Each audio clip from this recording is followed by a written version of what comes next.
Wesley, Mm-hmm. now, you've been wanting to do this video for quite some time, and only you know the topic of this because I know nothing of it. So you want to talk about Lovecraft stuff? Yeah. Because I only know a thing. I only know one thing, and that's Cthulhu. Yeah. That's the only thing I know of. Um, but you know more, Mm-hmm. and I think we could all agree how you came to be with Lovecraft was probably our father. Yes. Yes, absolutely. I mean, I knew of Cthulhu. Yeah, Yeah, I mean, if we're talking he's very about, iconic. yeah, he's arguably the most iconic of all Howard's creatures. Yeah. Yeah. By the way, that for all those that don't know, that's his real name, Howard Phillips Lovecraft. Yeah, that's what the HP stands for. For all those that don't know, but yeah, I knew of Cthulhu going into this, and then when I asked my father, like, "Oh, do you know what Cthulhu is?" He said, "Yeah," and then he got me introduced to all these like other creatures like Father Dagon, Mother Hydra, the Elder Things, the Great Race of Yith, all these other creatures, and that's what sparked my absolute love for H.P. Lovecraft and the Cthulhu mythos, and another thing that really got me into it was I believe it was a video from Try the Explainer. Yeah, I think it was Try the Explainer. Yeah, it was talking about the complete history. Shout outs, by the way, fucking love that guy. It was the complete history of the Cthulhu mythos, Mm. like from the first creature in existence all the way to like uh, present day humanity. I think. Mm. Yeah. So yeah, and I absolutely love the creatures. I absolutely love like the cosmic horror of this, but I actually never read any of the books until we went to Corfu, Mm-hmm. and then I started looking up the books on audiobook, and I started listening to them, and then I absolutely fell in love with them. Mm. Yeah. Surprisingly enough, surprisingly enough, Call of Cthulhu is actually not. It is a really good book, but it's not my favorite. Oh, what Yeah, is? if I were to tell you in order what my favorite books are, it would have to be Shadow Out of Time, Mm-hmm. A Whisper in Darkness, Mm-hmm. and At the Mountains of Madness. Those are my Okay. three favorite H.P. Lovecraft books. And what is each three books about? Um, A Whisper in Darkness. It's yeah. I'll start with Whisper in Darkness. A Whisper in Darkness is about this. It's about like the Migo, Okay. which are like these weird prawn creatures with like fungus faces Hmm. that live in a planet that's hinted to be Pluto, or if not Pluto, a distant planet next to Pluto Hmm. Okay. called Migo. No, it's. I think the race is called Migo. I can't remember what the planet was called. Yeah. Um. So they came to Earth, and they came to Earth and looking for this mineral, Mm-hmm. like this. I think it was either a wax or a metal. I think it was a crystal that they mined and they sent to their home planet. Okay. But so much of them are in this area, it got up to the point where the tribe people knew about them. And so later in the book, they come to the conclusion that, yeah, in the book, they explain that the Migo are very peaceful creatures if left to their own devices. They don't want any human interaction, they just want to be left on their own. If humans are left on their own and they're left on their own, cool. They can totally interact with each other. Which is weird for me considering the first half of the book is someone accidentally stumbling upon these things and like a fucking hundreds of them trying to hunt this guy down. It got up to the point where he literally bought dogs in order to fend off his farmland from these creatures that kept fucking trying to break in. And he shot one with a shotgun, which surprisingly he tried to take a picture of him. He tried to take a picture of it, but because their biology is so different to ours, taking a picture of it, it doesn't show in the picture. You know, this sounds like an episode you'll see in Love, Death, and Robots. It does, yeah. It does sound like a weird, bizarre, yeah. So yeah, that was A Whisper in Darkness. Yeah, about the Migo. And fun fact, Migo have these things called brain cylinders, which if they like you or hate you, they'll shove your brain into like this weird mechanical device. Okay. Yeah. Freaky deaky shit like that. And okay, that's Whisper in Darkness. Shadow of Time. Shadow of Time is more like, it's not much like cosmic horror than the other ones are. It's much more like sci-fi. Yeah. So Shadow of Time is about the great race of Yith. Okay. And it takes place from this, I think it was like this man who gets abducted by one of them, and he gets to explore the great race's habitat, while the great race in his body look around and see what Earth does. Yeah. So, like, when he looks around, he like sees their habitat, he like sees their culture, their like giant libraries. He sees that like there's many other people from different parts of history that got transferred here. And yeah, also for you that don't know, the great race of Yith are like these giant 10-foot tall, fucking, yeah, 10-foot tall cone-shaped creatures that on the tip of their cone have 4 appendages. 2 of them are claws. One is his face, which has 3 eyes, tentacle feelers, and weird like flower things for ears. And the 4th limb has like these 4 weird trumpet shapes, which, by the way, we still don't fucking know what they're used for. Did Dr. Seuss by any chance snuck in and thought, let me just make this weird yeah, creature? they are weird. They are incredibly weird looking creatures. Yeah. So, and also in the book, they explain like they're very much like studying, and the reason why they're called the Great Race is, this isn't in the book, but it is explained somewhere else. The Great Race are called the Great Race because they're the only creatures in H.P. Lovecraft's novels that learn how to like time travel. Ah, right. And yeah, they also put their consciousness into other creatures. Yeah.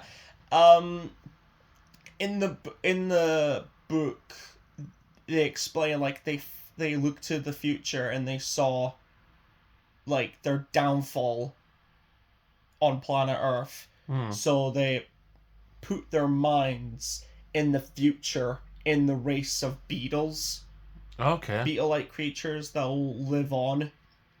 And they did the same thing in the past for cone-like creatures. So basically what that entire story is trying to say, the great race of Yith's body that we see isn't even their original body. And even in the book, they explain that they've done this so many times that they actually forget what their original biology was. So yeah, whenever they're about to be extinct or whenever they see their downfall, they just hop their consciousness into another species and put their consciousness on their bodies, so when they go extinct, they die out instead of them. Wow. Yeah. Another thing I have to mention is yeah, H.P. Lovecraft's creatures aren't inherently evil, they just don't give a fuck about human life. So basically, normal creatures. Yeah, basically. And at the Mountains of Madness, which is about like an Antarctic discovery. They go to like Antarctica for like a discovery of like a new ancient civilization. Mm. And as they go in, they see like these ancient um sculptures and like all these ancient writings of a race or like a civilization that used to live here. And it throughout the entirety of the book they're looking at like all these creatures, and then they get into and then they see the elder things, which are like these 6 foot tall barrel shaped creatures with 5 retractable wings, and like they've got like starfish legs, so they've got like these very muscular 5 legs, and on their body they've got like these hands that end in other hands and end in other hands. Yeah, and on their face they've got cilia used for seeing in the dark. They've got these mouths, and they've got these eyes. So they've got like 5 limbs for eating, 5 limbs for seeing, and 5 limbs for seeing in the dark. Oh my god. Yeah. And they're incredibly strong. They say that they came to Earth, but when they attack other races, they would fly up to their planet or fly up to the atmosphere in order to prepare for war. But later in the book, they explain that because they've spent so much time on planet Earth, they can't do that, and they've lost their ability to travel interstellar. Yeah, they've lost the ability to travel in space, so they just live in the seas. And later in the book, we see all like these dead, like these just everywhere dead. Sometimes I don't want to, while I'm explaining this, I may seem like it's just like mountains and mountains and mountains of corpses. I'm not trying to get that. I'm just trying to say they do see like just dead bodies everywhere, but not mountains of it, you know what I mean? So they're just scattered. They're just scattered, and which is weird because these creatures are meant to be incredibly strong, that they can survive the depths of the ocean. That's how strong their bodies are.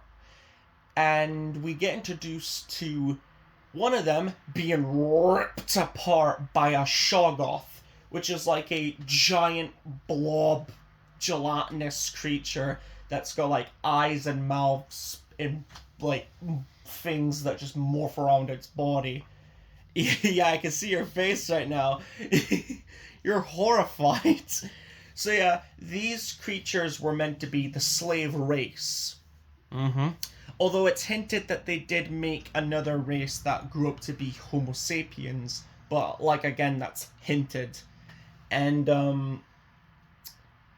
so the Shoggoth have this unique ability by if they surround their prey, they can produce a suction that rips its prey apart. And considering the great race, no, not the great race, considering the elder things are so strong they can survive the depths of the ocean, this creature had to imply a massive amount of pressure just to kill, the elder things. And also so they meet that, and they run away from a blizzard, which I think was created by, I think it was like these weird polar bear creatures with like one horn. I think they can produce, I don't know, but they get attacked by like this massive snowstorm. Later in the book, and they have to retreat back into like this cave.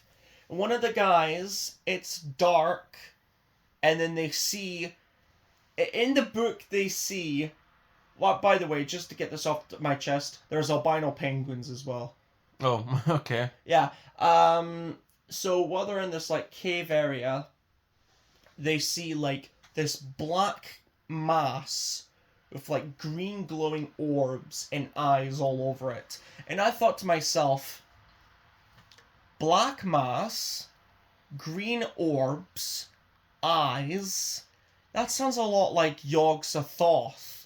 So I'm just wondering, in At the Mountains of Madness, near the end, did they see, Like, did or they discover? is it hinted that they saw Yog-Sothoth? Yeah. Yeah.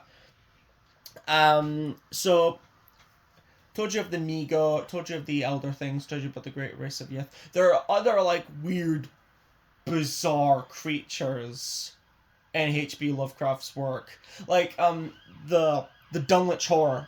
Mm-hmm. The Dunwich Horror is basically, actually, if I were to say it's one of my fourth favorite books, yeah, the Dunwich Horror is about like this. So at first, the Dunwich Horror follows Wilbert Whately. The mother is like this weird, like disturbed albino lassie, and she gives birth to like this creature. I say creature. Actually, she gives birth to two creatures. One we'll get to later. The other one is Wilbert Whately, who I would argue is the main character of the story before I get sidetracked to his brother. So Wilbert Whately, he was a pretty looking child before he began to grow rapidly. Yeah, he by the they say in the book by the age of 7 he could speak English fluently and had a fucking full beard. Okay. So no, I think it was like 3 years old he could speak English. So imagine like your baby with a briefcase and a beard saying, "Hello, mother, I wish to have a field trip to the carnival next Tuesday." Sorry. Boss baby. Yeah, boss baby. But no, he by the age of 3, he had a fully grown beard and could learn human language. But he was like the height of a 7-year-old at this time. Okay. And then as he was 7, he was like the height of a 15-year-old, and he just grew and grew and grew, and he was like this very. His top torso was very hairy.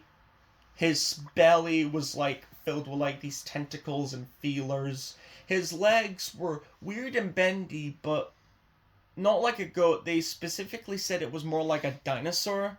Okay. So he had like these weird bird-like T-Rex legs, and he had a.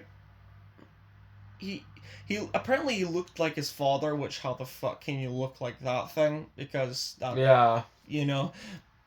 But he was trying to like get like he was trying to get like a complete version of the Necronomicon. So I think he like broke into a museum and stole the Necronomicon. He was like running before he got mauled to death by a dog.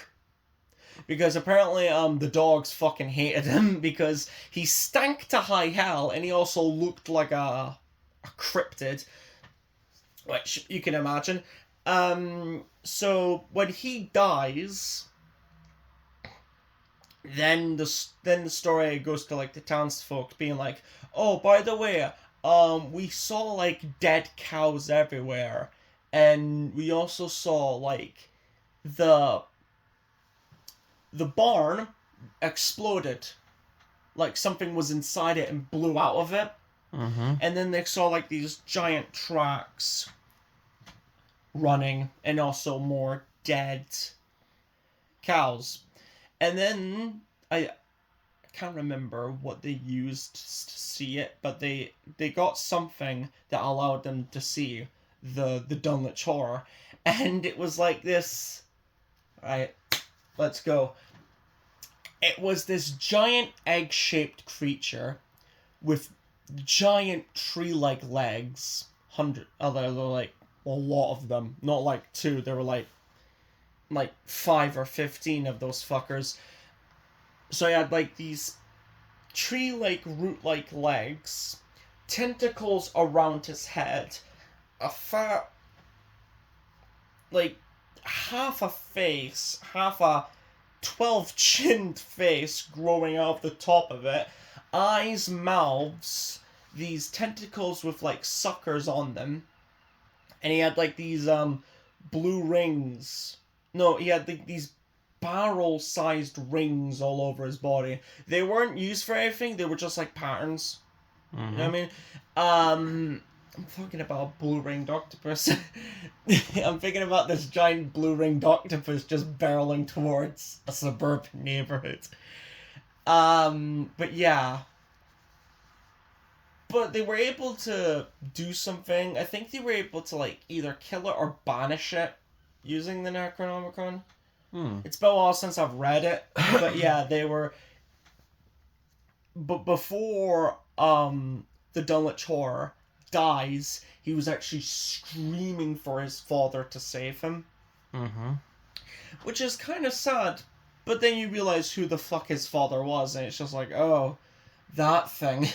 Yeah. But yeah. Sorry if I didn't get too much detail into it, or if I didn't It's fine. sound like it's only the things you know. Yeah, it's only what I've remembered. It's been a while since I've read that book, but damn, I really need to read it. Again, it was fucking amazing. I read other books like Color of Space, which is a good one. Shadow over Innsmouth, which is about like the deep ones. It's about like a guy in this village, and then he like looks around and it's like, this place is weird. But then they realize that the reason why this place is weird is because the people are half man, half fish people that like go in the middle of the woods and like create like these rituals to worship Father Dagon and Mother Hydra. Which, by the way, I fucking love this book, mostly because on his way the narrator, on his way to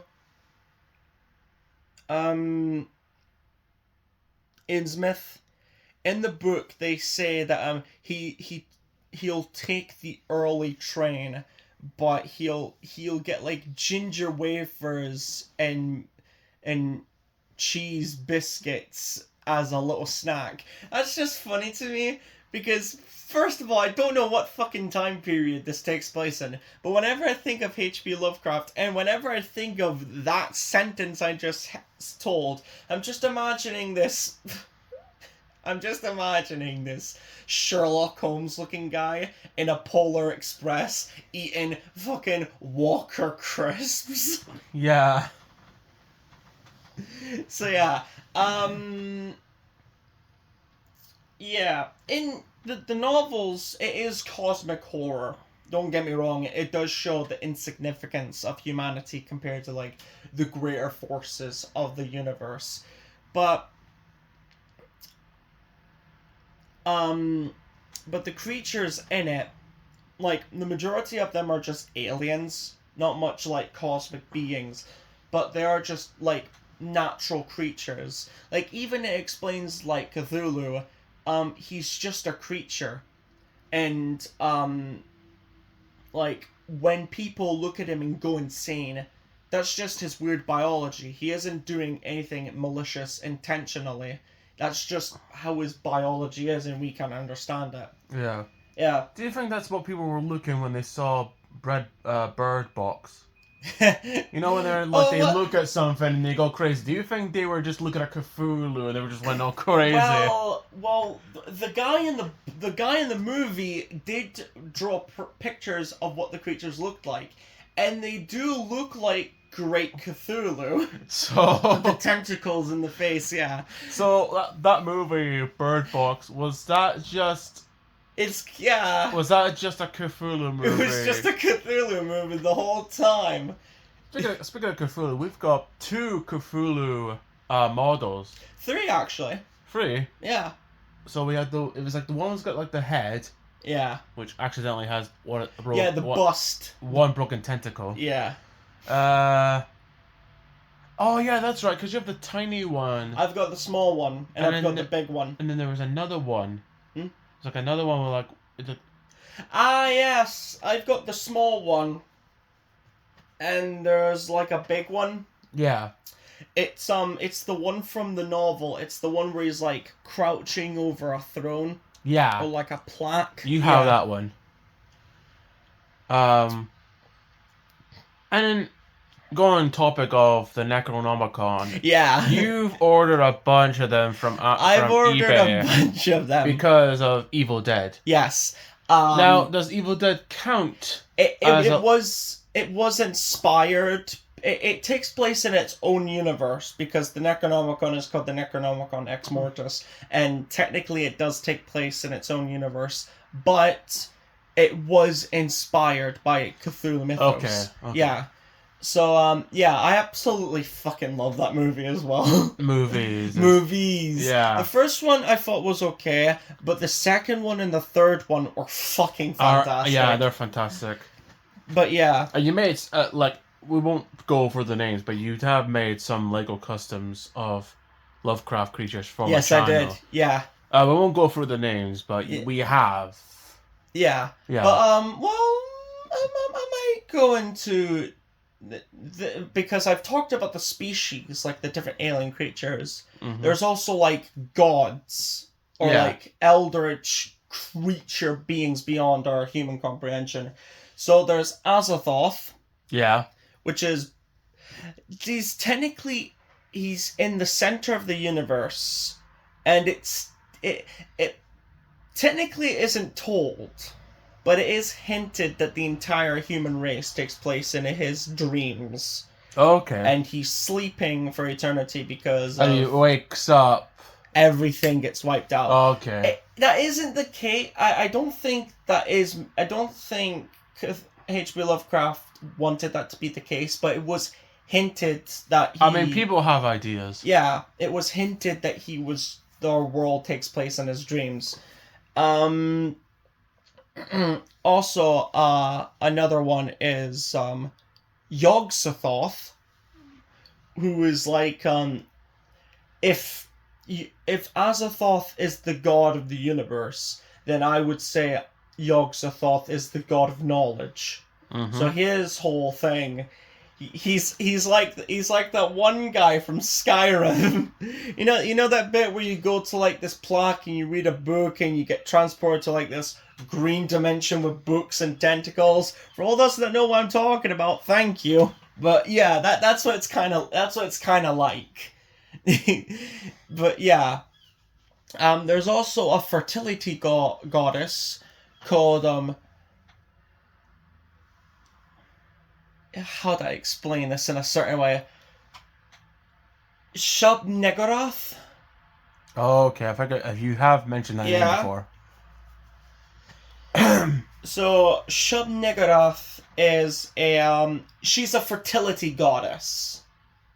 Okay. And so she's it's explained that she's like the black goat. So it's explained that she's got goat-like features.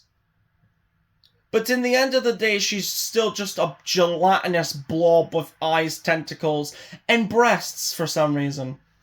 Because she is a fertility goddess, and fertility, you need babies, and in order to feed the babies, you need you need breastises. So it's like this gigantic blackish red potato with tentacles, mouths, goat legs, and breasts. Great creature, by the way. So it vomits babies out, like these black. They're like these weird goat tree creatures, but the black young are. Yeah, they're basically the same. Goat legs, gelatinous creature, eyes, mouths all over it, tentacles. So yeah. And another one is Nyarlathotep. Mm-hmm. Which Nyarlathotep is, he is described as a pharaoh. But in his true form, he's like this, he's got like a human torso, 3 legs, a gaping hole where his face should be, and his head is just like this gigantic tentacle. Yeah, but in my opinion, if I were to, there is no evil or good in H.P. Lovecraft's universe. It's basically just these creatures wandering around and paying absolutely zero mind to humans. Rather, they kill them, turn them insane, or accidentally trample upon them.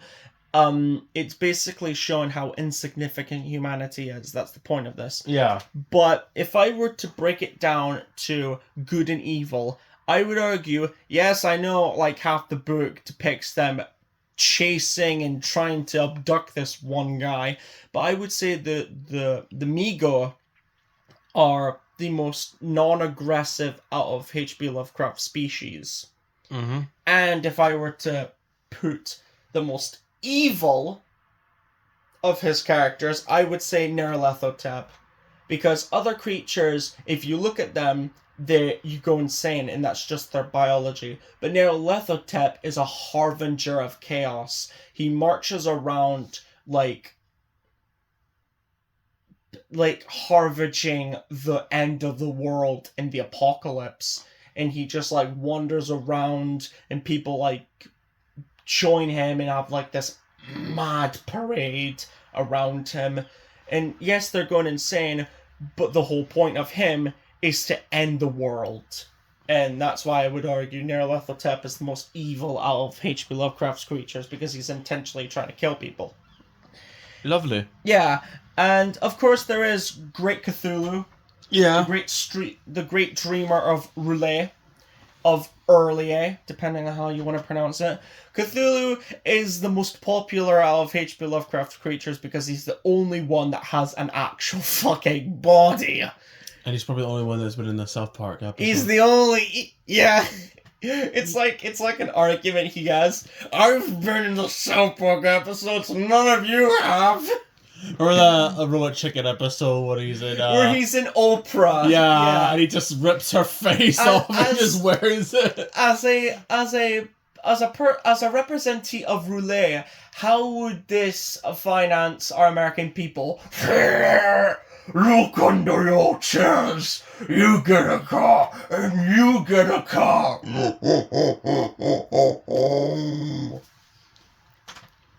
Yeah. That just got weird for a minute. It did. So it got weird. But yeah, like I said, he's the only one that has a body. And it's like this 100-foot tall man-shaped creature with dragon bat wings and a face that's just an octopus.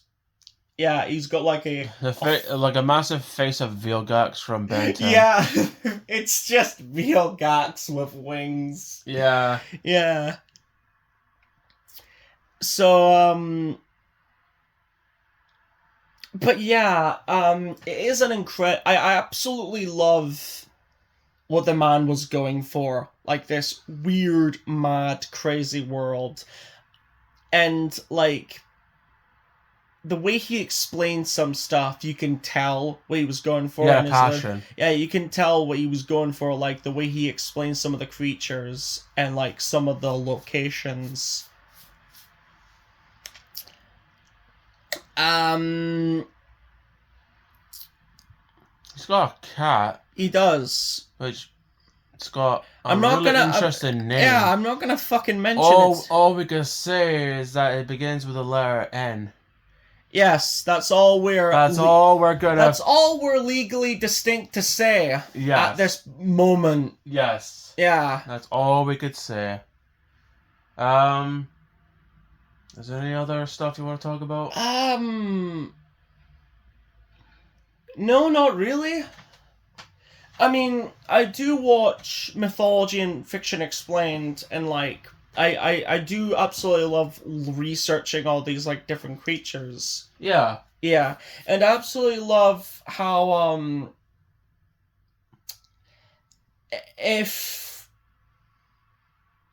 I absolutely love how it's not just man, it's not just a man creature. I love it how the alien species in his universe actually look alien. Like, their Yeah. biology is completely unknown, their chemistry is completely unknown, what they believe in is just Unknown. Yeah, it's just unworldly to us, Yeah. unfathomable to us. And I absolutely love that about his world. Because the creatures, like everything, it really is cosmic horror, and I'm pretty sure he practically invented the concept of cosmic horror.